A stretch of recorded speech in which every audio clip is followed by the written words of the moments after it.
While lupus is a widespread disease, awareness of the disease lags behind many other illnesses. Among Americans ages 18 through 34, 72% of those polled have either not heard about lupus or know little or nothing about lupus beyond the name. This is particularly disturbing because this is the age group at greatest risk for the disease.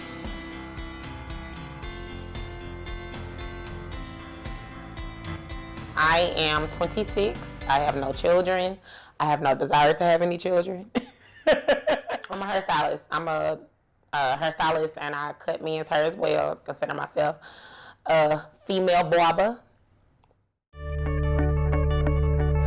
I struggled very heavily with self-esteem issues as a child, and I never quite knew my purpose, and I started wondering at an early age. My great uncle, who was my current pastor, he was my pastor at the time, and he had gave the congregation at church an assignment to go home and pray to God and ask him, what is our purpose in life? And I can remember asking him at the age of 15, and he revealed it to me when I was 16. Like, I'm doing her. You know, I knew a few things. I was very sure that I love to make people happy. That's what makes me. And it's terrible because if there were no people, like, I don't know if I would be happy. Because who am I going to please? Who am I going to be able to do stuff for? You know, and I love making people look good. You know, my cousins, my friends, they'll come over. And I'm like, call your mama and I can do your hair. And I always got told no. But when I did get told yes, I was on it. And I'm like, I'm doing her hair. You know, I had a situation just last week. I got sick. And I had to cancel all of my evening appointments. And I'll get down to my last leg, like, no matter if I'm cramping, if I'm under the weather, like, I'm still going to work until I can't stand physically. And that's what happened last Thursday. And one of my clients had taken me to the emergency room because I just kept throwing up. Like, I have to really take care of myself because who else is going to do it? You know, I thought I was doing better, you know, until just recently I had been in the hospital 2 times in 2 weeks, and that's a lot for me, and I don't do doctors.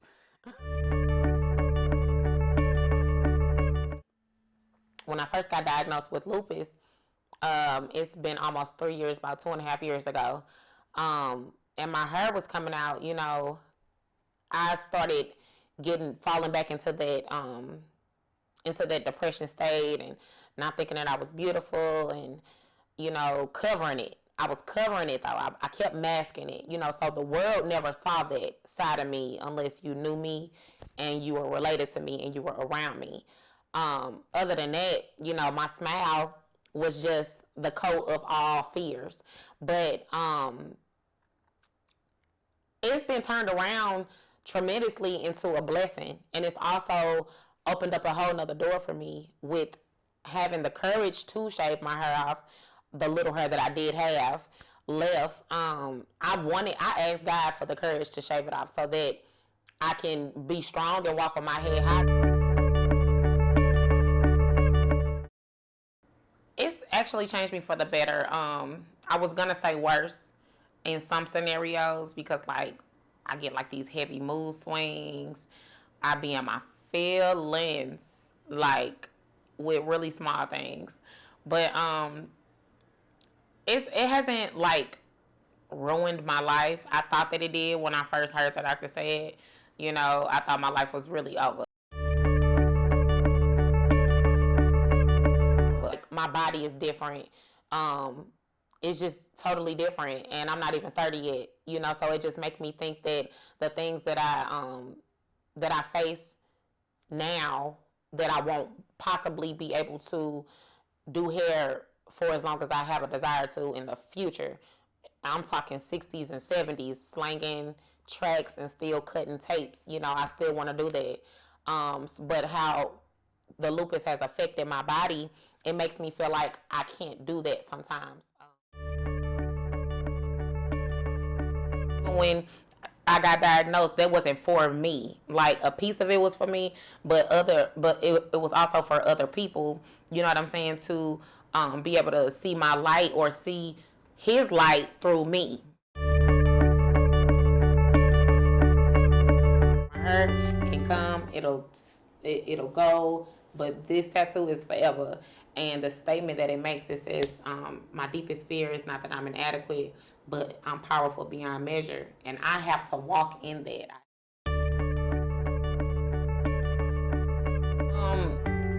I would tell them to stop asking why me and ask themselves why not me.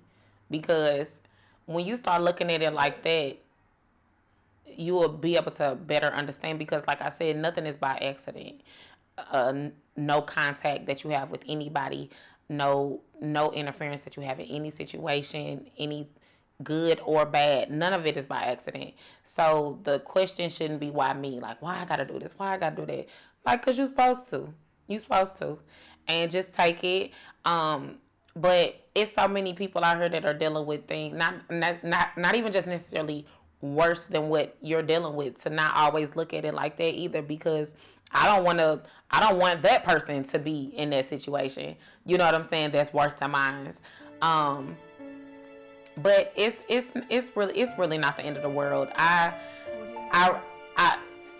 like I said, at one point I definitely thought that it was, and at times I still think that it is, and I have to really just like check myself. And to anybody who is battling or facing any type of adversity in life, everything is going to be all right. It can only be turned around for the good. Only.